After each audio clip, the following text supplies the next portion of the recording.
বন্ধুরা, good morning. তোমাদের সামনেই পরীক্ষা চলে আসছে, তার জন্য আমি কিছু তোমাদের ইম্পর্টেন্ট কোশ্চেন সাজেশন দিচ্ছি।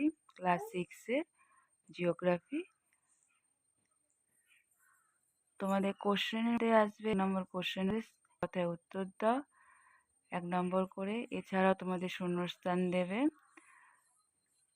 সঠিক চিহ্নিত করো সেই সব কোশ্চেন দেবে। তো আমি তোমাদের শুধুমাত্র question mark 2, question mark 3 and question mark 5-এর ওপরে কিছু সাজেশন দেব। তোমরা যদি এগুলো পড়ে যাও তাহলে তোমরা পরীক্ষায় আশা করছি ভালো নাম্বার তুলতে পারবে। কোশ্চেন মার্ক 2-এ দেখো এতগুলো কোশ্চেন আছে। তো আমি তোমাদের মোটামুটি কোশ্চেনগুলো বলছি। ফার্স্ট কোশ্চেন হচ্ছে ঝুম চাষ কাকে বলে। 2 নম্বর হচ্ছে বিশ্ব উষ্ণায়ন কী। এটা কিন্তু টিকা হিসাবে আসবে তোমাদের 2 নম্বরে, অথবা 3 নম্বরেও দিতে পারবে। নাম্বার দেখে তোমরা সেইভাবে উত্তর কিন্তু অবশ্যই লিখবে। পশ্চিমী ঝঞ্ঝা কাকে বলছে। অ্যালবেডো কী। সবুজ বিপ্লব বলতে কী বোঝো। গ্রিন হাউস কাকে বলে। ভারতের পার্বত্যাঞ্চলের মাটির 2টি বৈশিষ্ট্য লেখো। বৃষ্টি ছায়া অঞ্চল বলতে কী বোঝো। মহাবৃত্ত কাকে বলে। ছোট স্কেল বলতে কী বোঝো। এটা 2 নম্বরেও আসতে পারে, অথবা তোমাদের 3 নম্বরেও দিতে পারে। ছায়াবৃত্ত কাকে বলে। গিরিপথ কাকে বলে উদাহরণ দাও। চেঞ্চু উপজাতি ভারতে কোন রাজ্যে বসবাস করে, এদের জীবিকা কী। কালবৈশাখী কাকে বলে। বৃষ্টির ছায়া অঞ্চল কাকে বলে উদাহরণ দাও। শব্দ দূষণের 2টি উৎস কী। ল্যাটেরাইট মৃত্তিকা কোন কোন অঞ্চলে দেখা যায়। পৃথিবীর প্রধান 4টি অক্ষরেখার নাম লেখো। শব্দ দূষণের নিয়ন্ত্রণে সাইলেন্স বোর্ডের ভূমিকা লেখো। কক্ষপথ ও কক্ষতল বলতে কী বোঝো।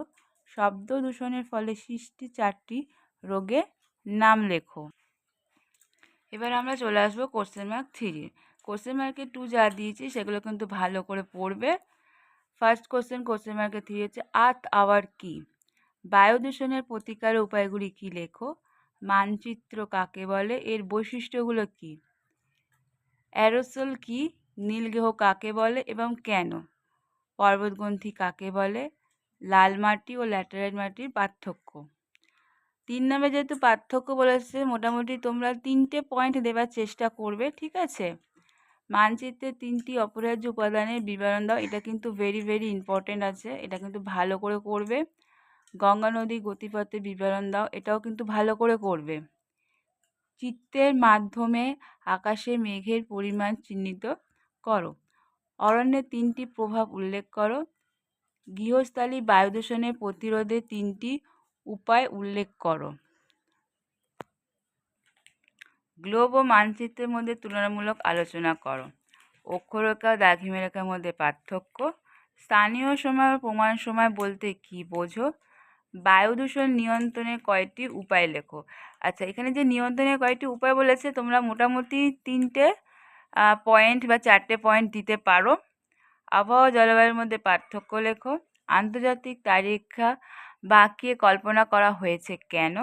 বড় স্কেলের মানচিত্র ও ছোট স্কেলের মানচিত্র বলতে কী বোঝো। অ্যাসিড বৃষ্টি বলতে কী বোঝো। এই ক্ষতিকর প্রভাবগুলি উল্লেখ করো। মরু ও পার্বত্য অঞ্চলের মাটির বর্ণনা দাও। এবার আমরা চলে আসবো কোশ্চেন মার্ক 5-এ। শব্দ দূষণের ক্ষতিকারক প্রভাবগুলি লেখো। শব্দ দূষণের নিয়ন্ত্রণের 2টি উপায় লেখো। দেখছো আমরা কিন্তু শব্দ দূষণের নিয়ন্ত্রণে কিছু কোশ্চেন কিন্তু কমন পাচ্ছি, ব্রড কোশ্চেনও। তো সেই বুঝে কিন্তু তোমরা পড়াশোনাগুলো করবে কিন্তু, ঠিক আছে। তোমাদের 3rd টার্মে যে যে চ্যাপ্টারগুলো আছে অবশ্যই তোমরা জানো, সেই সব চ্যাপ্টার দিক থেকে বেশি করে পড়া করবে। আর যেগুলো তোমাদের ফার্স্ট ইউনিট, সেকেন্ড ইউনিটে যে চ্যাপ্টারগুলো তোমাদের মেনশন করা হয়েছে ওগুলোও কিন্তু অবশ্য পড়ে যাবে। ওর ভেতর থেকে কিন্তু শর্ট টাইপের কোশ্চেন বা শূন্যস্থান বা ঠিক ভুল উত্তর, সত্য মিথ্যা, এগুলো কিন্তু আসতে পারে। অ্যাসিড বৃষ্টির 2টি ক্ষতিকারক প্রভাব লেখো। একটি প্রতিকারের উপায় লেখো। পৃথিবীর কয় প্রকার গতি দেখা যায় ও কী কী, এদের সম্পর্কে যা জানো লেখো। আচ্ছা, এছাড়াও তোমাদের ম্যাপ পয়েন্টিং কিছু দেবে, ঠিক আছে। তো ম্যাপ পয়েন্টিংটা আমি পরে আসছি, আগে আমি তোমাদের কোশ্চেনগুলো বলে দিই। ভারতের ভূপ্রকৃতি শ্রেণীবিভাগ করো এবং যে কোনো একটি বিভাগের সংক্ষিপ্ত বর্ণনা দাও। ভূপ্রকৃতির শ্রেণীবিভাগগুলো যখন তোমরা মেনশন করছো, তার মধ্যে থেকে যে ভূপ্রকৃতির একটা বিভাগে বলেছে, তো তোমরা যেটা ভালো তোমাদের মুখস্থ আছে সেটা কিন্তু উত্তর দেবে, ঠিক আছে? ভারতের কম বৃষ্টিপাতযুক্ত অঞ্চলে দুটি কৃষিজ ফসলের সংক্ষিপ্ত বর্ণনা দাও, ঠিক আছে? বায়ুমণ্ডল উত্তপ্ত হওয়ার পদ্ধতিগুলো বিবরণ দাও। এটা কিন্তু খুব ইম্পর্টেন্ট আছে, ঠিক আছে? এর চিত্র আছে, সে চিত্রটা একটু আঁকার চেষ্টা করবে, ঠিক আছে? ভারতের স্বাভাবিক উদ্ভিদের শ্রেণীবিভাগ করো এবং যে কোনো একটি বিভাগের উদাহরণসহ প্রকৃতির পরিবেশ ও উদ্ভিদের বৈশিষ্ট্য বর্ণনা দাও, ঠিক আছে? বায়ু দূষণ রোধ করার পদ্ধতিগুলি বিবরণ দাও। বায়ু দূষণের কারণ ও ফলাফল উল্লেখ করো। ধান চাষের অনুকূল ভৌগোলিক পরিবেশের বর্ণনা দাও। ভারতের জলবায়ুতে মৌসুমী বায়ুর প্রভাব আলোচনা করো। মাটি সংরক্ষণের 5টি উপায় লেখো। পৃথিবীর তাপমণ্ডলে চিত্র সাহায্যে দেখাও। এটা কিন্তু মেনশন করেই দিয়েছে যে চিত্র সাহায্যে, তাহলে তোমাদের অবশ্যই কিন্তু চিত্রটা অঙ্কন করতে হবে, ঠিক আছে? যেরকম তোমাদের পরীক্ষা বলে দেবে যে চিত্র সাহায্যে করো, সেইখানে কিন্তু অবশ্যই দেবে। আর বেশিরভাগ তোমাদের জিওগ্রাফি একটু আঁকা আসে, তো মোটামুটি 5 নম্বর কোশ্চেনে যেগুলো দেখছো যে চিত্র মেনশন করছে না, কিন্তু সেগুলোতে তোমরা চাইলে একটু চিত্র এঁকে দেবে ছোট্ট করে, তাহলে কিন্তু একটু নাম্বারটা তোমরা কভার আপ করতে পারবে। আচ্ছা, যে কোনো দুটি আদিবাসী গোষ্ঠীর সংক্ষিপ্ত পরিচয় দাও। গঙ্গা নদী গতিপথ বর্ণনা দাও, ঠিক আছে? তো এই হচ্ছে 5 নম্বর তোমাদের কোশ্চেন। তো এইগুলো মোটামুটি তোমরা করে যাও। আশা করছি তোমরা এর ভেতর থেকে অবশ্যই কমন পাবে আর ভালো করে পরীক্ষা দেবে কিন্তু।